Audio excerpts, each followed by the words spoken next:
तो आज हम देखेंगे क्लास 12 का geography second book chapter number आपका 11 और 12 दोनों को एक साथ। तो ध्यान से देखिएगा। तो आज का टॉपिक है अंतर्राष्ट्रीय व्यापार। तो अंतर्राष्ट्रीय व्यापार बात करें दोस्तों, तो एक देश है क्या जब दूसरे देश से बात करता है, व्यापार करता है, तो उसे अंतर्राष्ट्रीय व्यापार कहा जाता है। तो आज हम जो जानने वाले हैं आपके इंडिया के अंतर्राष्ट्रीय व्यापार के बारे में। तो इंडिया का अंतर्राष्ट्रीय व्यापार का जो मूल्य था 1950 से 51 में, इंडिया के अंतर्राष्ट्रीय व्यापार में जो मूल्य था वो आपका 1950 से 51 में आपका है क्या कि 1214 करोड़ रुपया था। तो आपसे पूछा जाएगा अंतर्राष्ट्रीय व्यापार में इंडिया का जो व्यापारिक मूल्य जो था वो कितना था 1950 से 51 के बीच, तो 1214 करोड़ रुपया था। इसके बाद आपका ये अब आगे बढ़ते गया, फिर मतलब हमेशा मतलब व्यापार में मतलब वृद्धि हुई और आगे चलकर आपका 2016 से 2017 के बीच कितना हो गया, तो 44,29,762 करोड़ रुपया जो है अंतर्राष्ट्रीय व्यापार का पहुंच गया। अब है क्या दोस्तों कि मतलब एक बार बीच में क्या हुआ कि 1950 से 60 के बीच, 1950 से 60 के बीच खदानों में कमी आई। खदानों में क्या आई? कमी आई, जिसमें आयात की वस्तु और निर्यात की वस्तु कम होने लगी। मतलब इधर से जो एक्सपोर्ट सामान होता था वो बहुत ज्यादा कम होने लगा, जिससे आर्थिक लाभ भी इन्हें क्या हुआ कि बहुत ज्यादा कम हुआ।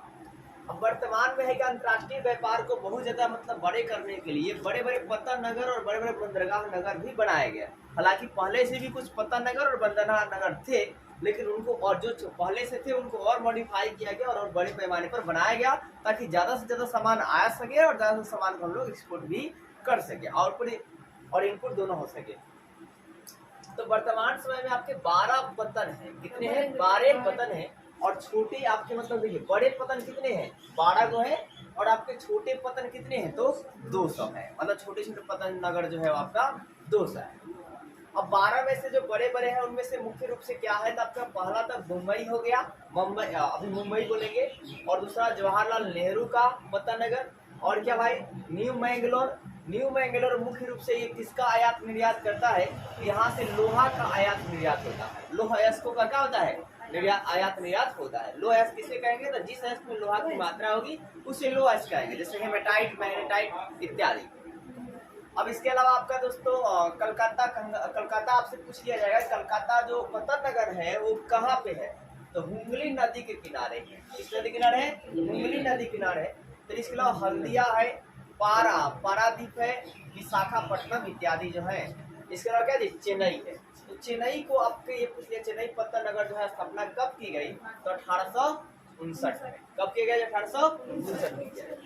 इसके अलावा ये तो आपका अंतर्राष्ट्रीय व्यापार में आपके मतलब ये सारे हो गए जल मार्ग वाला, कि जल मार्ग जो है ना बहुत ज्यादा महत्वपूर्ण भूमिका जो है निभाता है।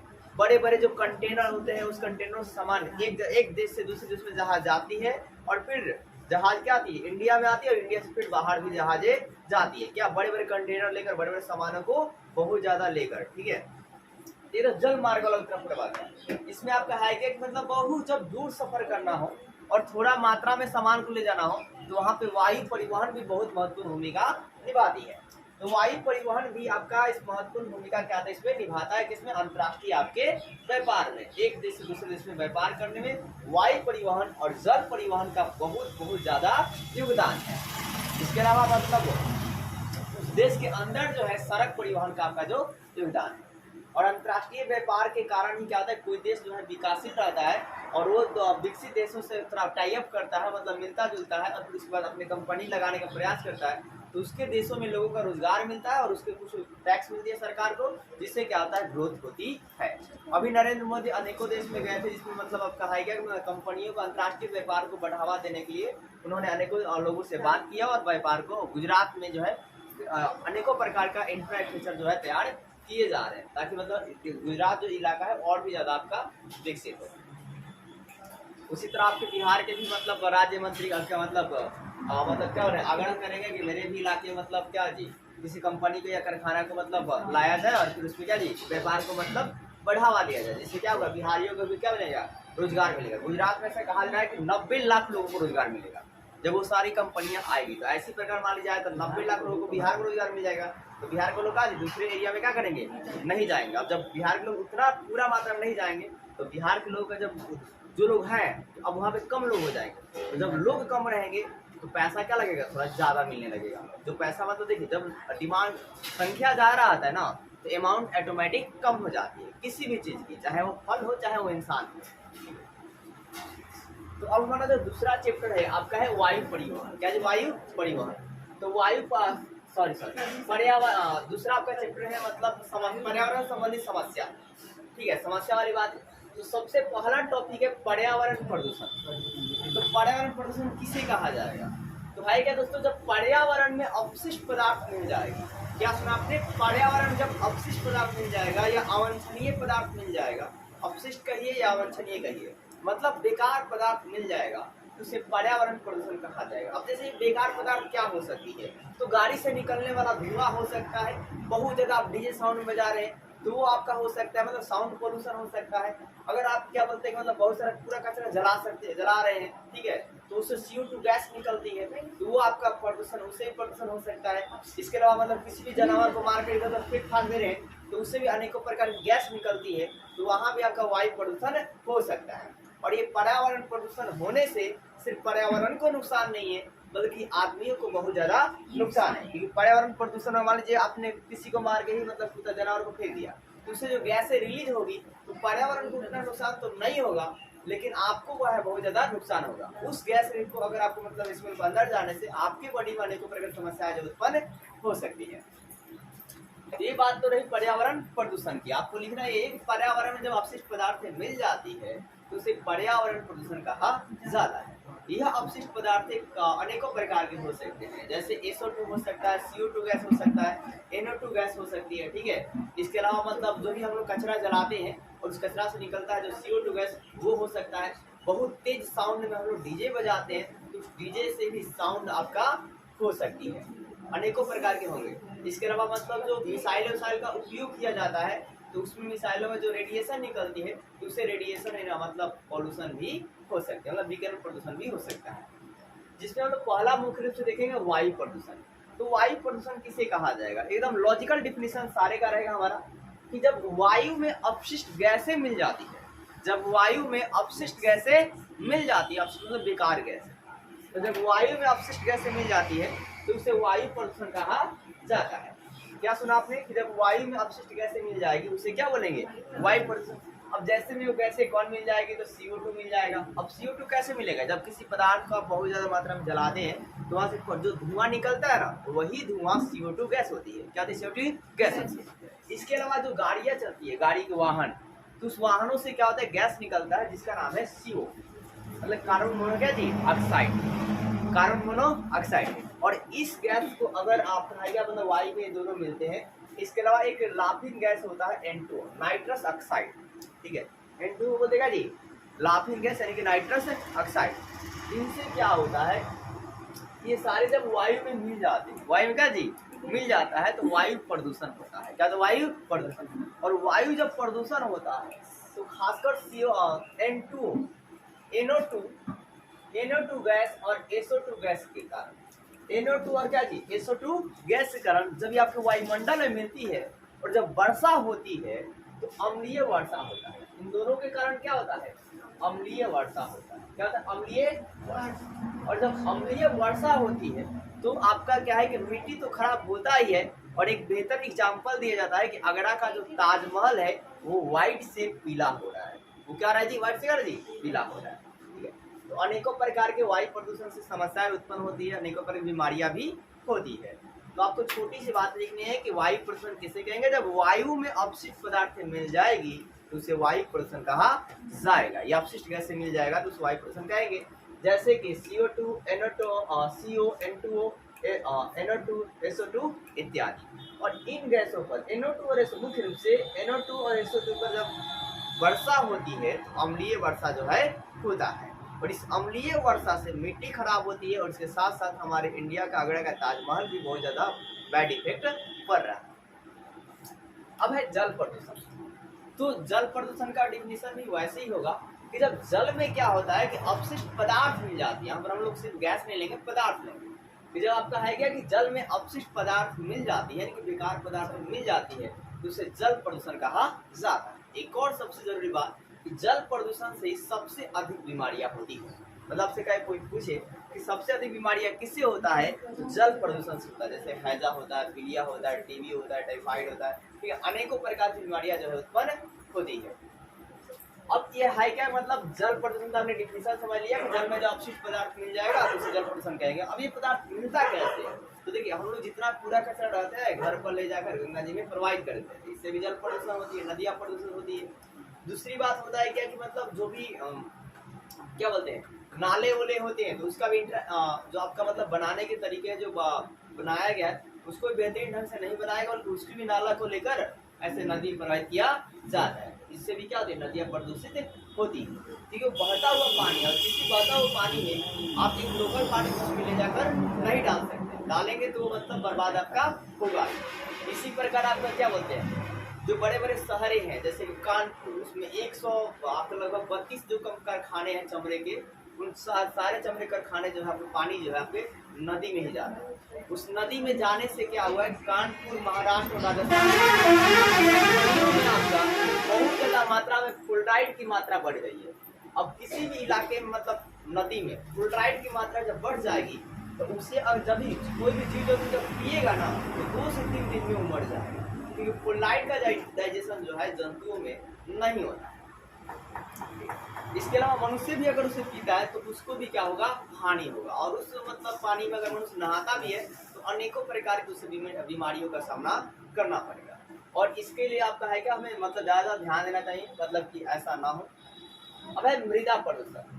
अब मृदा प्रदूषण कैसे होता है, मतलब मिट्टी प्रदूषण कैसे होती है, तो मृदा प्रदूषण का भी कई कारण है। मतलब जैसे तो आप डिफिनेशन पर लॉजिकल लिखेंगे कि जब मृदा में अपशिष्ट पदार्थ मिल जाती है, जब मृदा में अपशिष्ट पदार्थ मिल जाती है तो उसे मृदा प्रदूषण कहा जाता है। आसानी से आप याद कर सकते हैं कि मृदा में अपशिष्ट पदार्थ मिलेगा तो उसे मृदा प्रदूषण कहेंगे। अभी अपशिष्ट पदार्थ क्या मिलेगा, तो देखिए अगर आप क्या करते हैं कि अपने खेतों में खाद कड़ी को एक सीमित मात्रा में डालते हैं तब तो मृदा प्रदूषण नहीं होगा। लेकिन अगर आप क्या करते हैं, रासायनिक पदार्थ और केमिकल सब्सटेंस जो है अगर आप ज्यादा डालते हैं तो वैसे परिस्थिति में क्या होगा, उपज तो ज्यादा होगी लेकिन एक दिन आपका मिट्टी क्या हो जाएगा, खराब हो जाएगा, और उसी को मृदा प्रदूषण कहा जाएगा।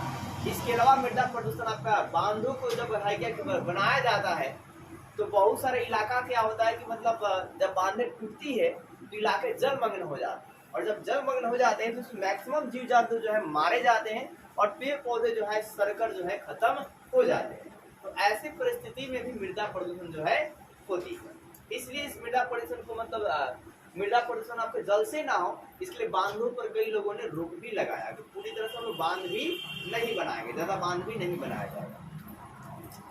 तो मृदा प्रदूषण आपका है क्या कि दूसरा कारण ये भी है इसका कि अम्लीय वर्षा भी जब होती है तो जब अम्लीय वर्षा मिट्टी पर होता है तो मिट्टी का खराब हो जाता है, उसमें व्हाइट लेयर आ जाता है मिट्टी में, तो उससे भी मृदा प्रदूषण कहा जाता है। अब अलग से पॉइंट आप ये भी याद रखेंगे, अम्लीय वर्षा आपके पेपर में पूछा जाता है कि अम्लीय वर्षा किसे कहते हैं, तो है क्या कि जब NO2 और SO2 पर जब NO2 और SO2 गैसों पर बारिश की बूंदें पड़ती है तो अम्लीय वर्षा होती है, और इस अम्लीय वर्षा का प्रभाव ज्यादातर मिट्टी पर पड़ता है। अब मिट्टी पड़ता है तो मिट्टी खराब हो जाती है, जिससे कि क्या होता है कि पैदावार कम होता है, और पैदावार कम होता है तो किसान को लाभ नहीं होता है। ऐसे स्थिति में किसान को बहुत ज्यादा मेहनत करना पड़ता है और अनेकों प्रकार का क्षारीय पदार्थ जो है मिट्टी में डालने पड़ते हैं उस अम्लीय पदार्थ को उदासीन करने के लिए। जैसे कि आपने देखा होगा कि जैसे आम के जो पेड़ होते हैं और वो आम का पेड़ क्या होता है, मतलब वो जो भी चीज मीठी लगती है वो चीज खट्टी भी लगती है, तो उसमें आपका है क्या उसे उदासीन करने के लिए चूना पुताई की जाता है। चूना क्या होता है, क्षारीय होता है, और आपका जो पहले से मतलब देखो आम क्या है, खट्टा मीठा है, इसलिए मैक्सिमम बैक्टीरिया भिड़ते रहते हैं आम के पास, तो वो पास में जाता है। लेकिन हम चूना की जैसे पुताई करते हैं तो चूना क्षारीय होता है, तो एसिड और जब क्षार मिल जाता है तो उदासीनीकरण रिएक्शन हो जाती है, जिससे अब वो आम कोई भी नीचे वाला पार्ट है वो टेस्ट नहीं देगा, और जब टेस्ट ही नहीं मिलेगा तो कोई भोजन खाने नहीं जाएगा, टेस्ट भोजन में नहीं रहता कोई नहीं जाएगा, तो अनेकों बार बैक्टीरिया भी नहीं जाते। अब बात रही ध्वनि प्रदूषण की बात करते हैं, तो जब ध्वनि में क्या होता है कि जब ध्वनि में इसको अलग से आप याद रखेंगे कि जब ध्वनि में अंतर्राष्ट्रीय स्तर पर जब ध्वनि की मात्रा क्या होती है कि 95 डेसिबल से, ध्वनि की तीव्रता हम लोग डेसिबल में मापते हैं, जब ध्वनि की तीव्रता 95 डेसिबल से ज्यादा हो जाती है तो उसे ध्वनि प्रदूषण कहा जाता है। ध्वनि प्रदूषण किसे कहेंगे, कि जब ध्वनि की तीव्रता 95 डेसिबल से ज्यादा हो जाएगी तो उसे ध्वनि प्रदूषण कहा जाएगा, साउंड पोल्यूशन कहा जाएगा। अब ये साउंड पोल्यूशन से होता क्या है कि जो हार्ट के बीमारी के पेशेंट होते हैं वो हो सकते हैं कि हार्ट अटैक से मारे जाए। इसलिए अगर आपके घर में मतलब कोई हार्ट का पेशेंट है तो अगर आप डीजे ला भी रहे हैं तो उसको एक नियमित मात्रा में ही बजाएं, नहीं तो लेने के क्या हो जाएंगे, देनी। और अनेकों देखिए एक और, हमेशा साउंड में रहने से क्या होता है, अगर आप हमेशा हेडफोन लगाए रहते हैं, हमेशा आप गाना सुनते रहते हैं तो गाना सुनना भी आपके लिए हानिकारक है। इससे आपको क्या होगा, चिड़चिड़ापन होने लगेगा। ठीक है, मतलब आपको मतलब चिड़चिड़ापन होने लगा, आपको मतलब दिमाग में उतना अच्छे से काम जो है नहीं करेंगे। तो हमेशा साउंड के अंदर भी नहीं रहना चाहिए। अब आपका है क्या दोस्तों, इसके लिए ट्रीटमेंट क्या है, मतलब हमें इनको कैसे संरक्षण करना चाहिए, हमें पर्यावरण प्रदूषण को संरक्षण करना मतलब इसे कम से कम रोकना चाहिए, मतलब प्रयास करना चाहिए पूरी तरह से। तो पहली बात है कि मतलब हर एक परिवर्तन का जो समाधान है सबसे नंबर 1 जो है ध्वनि क्या होते हैं, जल क्या होते हैं, पेड़ पौधों को अधिक से अधिक मात्रा में लगाना। अब अधिक से अधिक पेड़ का कनेक्शन क्या है, इन सारे प्रदूषणों को थोड़ा बहुत बैलेंस किया जाएगा किसे जी, पेड़ से। पेड़ देखिए, पेड़ जो ये CO2 गैस है ना, इन गैसों को क्या करता है, पेड़ एब्जॉर्ब करता है।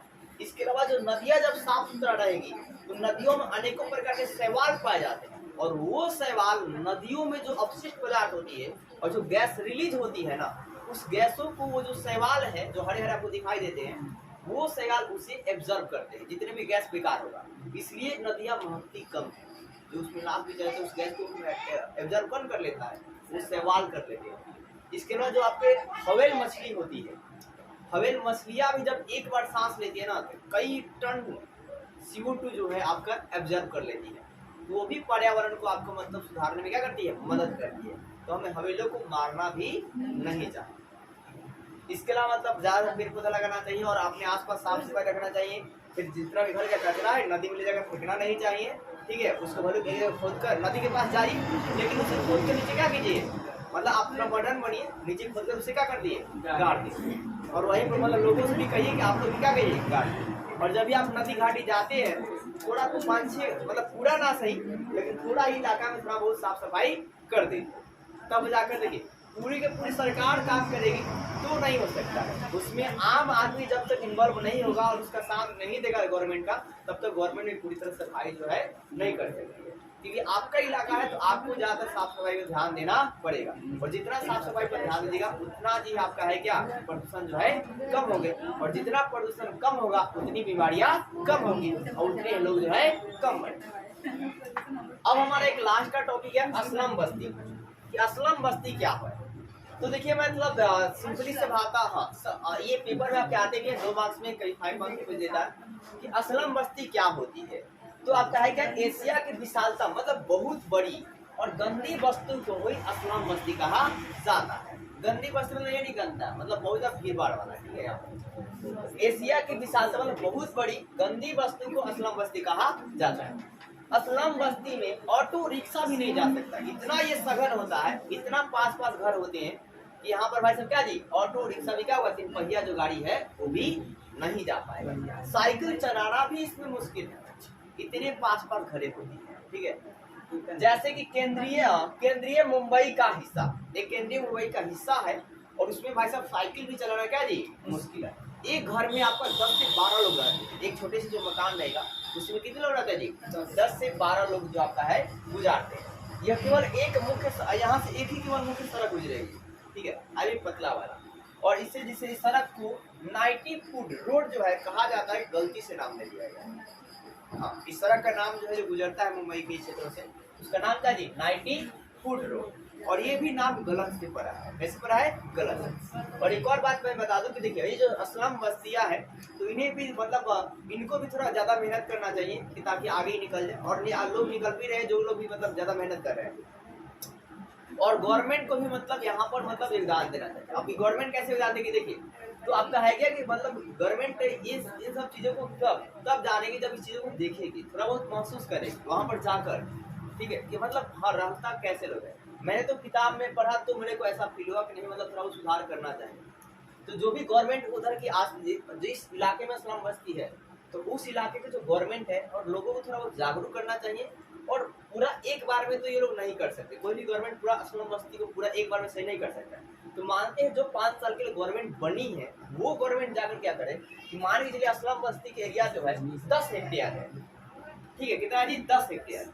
तो उसमें से क्या करे कि एक साल पहले साल में 1 हेक्टेयर का मतलब एक ब्यौरा तैयार करे, इंटर स्ट्रक्चर तैयार करे और उसको अच्छे से क्या करे कि मतलब पूरा बिल्डिंग का बिल्डिंग बना दे, मतलब अच्छे से, ठीक है, और उन सारे को मतलब क्या करे डिस्ट्रीब्यूट कर दे कि हाँ इतना में आप रहोगे, इतना में आप रहोगे, इतना में आप रहोगे। जैसे अब इससे तो क्या होता है कम हो जाएगा और आने जाने का रास्ता भी एकदम अच्छा से पूरा मतलब इंजीनियर के द्वारा तय कर दिया जाए।